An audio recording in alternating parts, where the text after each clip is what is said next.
Hello, this is David and welcome to Lufia: The Legend Returns, a retrospective review in history. Hot off the heels of the popular Lufia 2, gamers were waiting with bated breath for another amazing sequel to the saga of Doom Island. They were to get their answer with the release of Lufia: Ruins Chasers for the PlayStation.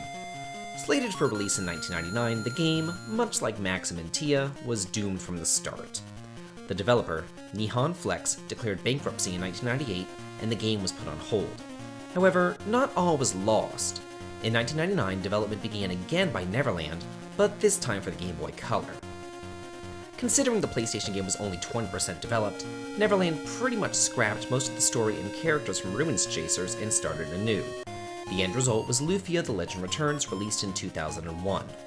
While I do enjoy the game and its premise, you can tell that they rushed it because it does have a fatal flaw: random dungeons.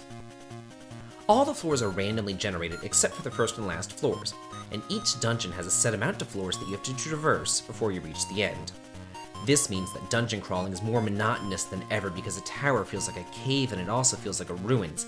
Everything is the same. Gone are the mazes from Lufia 1 and the puzzles of Lufia 2.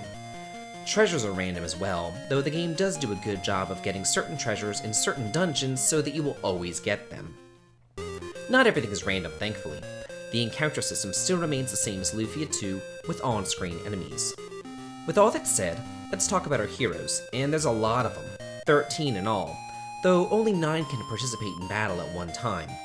Wayne is your red-headed hero, a Lufia staple. He excels at attacking, but he can heal adequately as well. Sina, a fortune teller whom Wayne meets, knows a lot about the world and the Sinistrals. She helps Wayne throughout their journey and can cast both healing and attack magic. Day is your resident Robin Hood type thief and learns the associated skills. Ama is a monk who joins you once you rescue her teacher from bandits.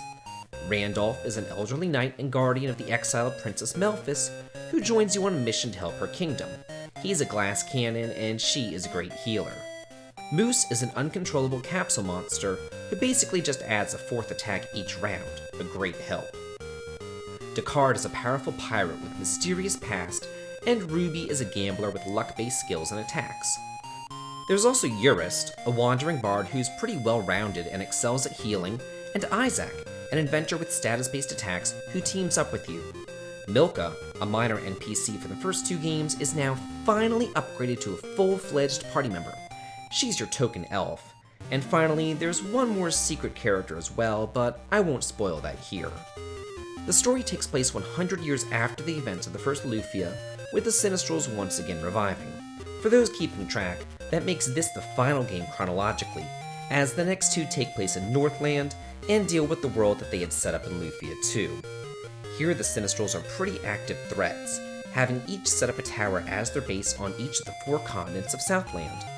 However, as usual, the real storylines are the superb character development that the series is so well known for.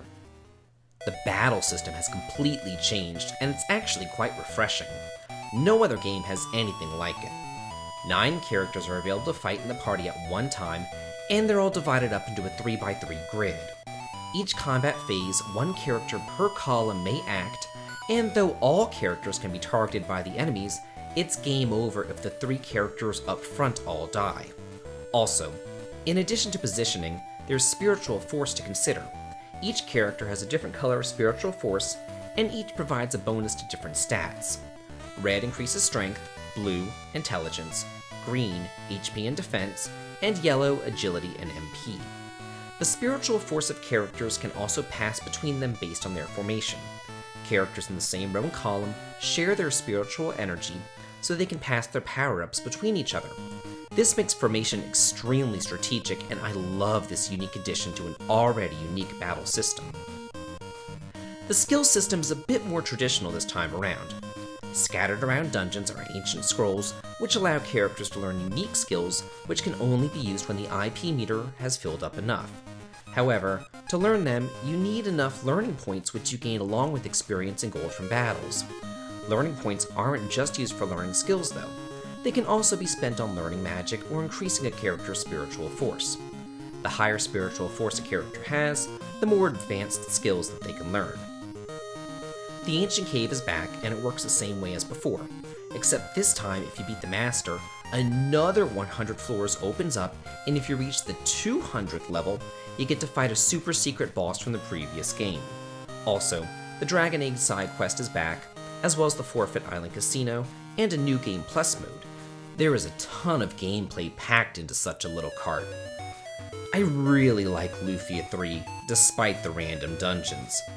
The battle system can be a bit daunting, and the graphics are dated. It kinda looks like a late generation NES game, but those willing to look past that will find a diamond in the rough, and a true sequel to the masterpiece of Lufia 2. This is easily my second favorite game of the series, and it's the final mainline game in the series, but we're still missing a game. The elusive one taking place in Eastland. Hopefully Taito will revive this series properly, because the next two, well, we'll get into those shortly in the coming videos. This has been David. If you like this, please like, comment, and subscribe, and have a good day.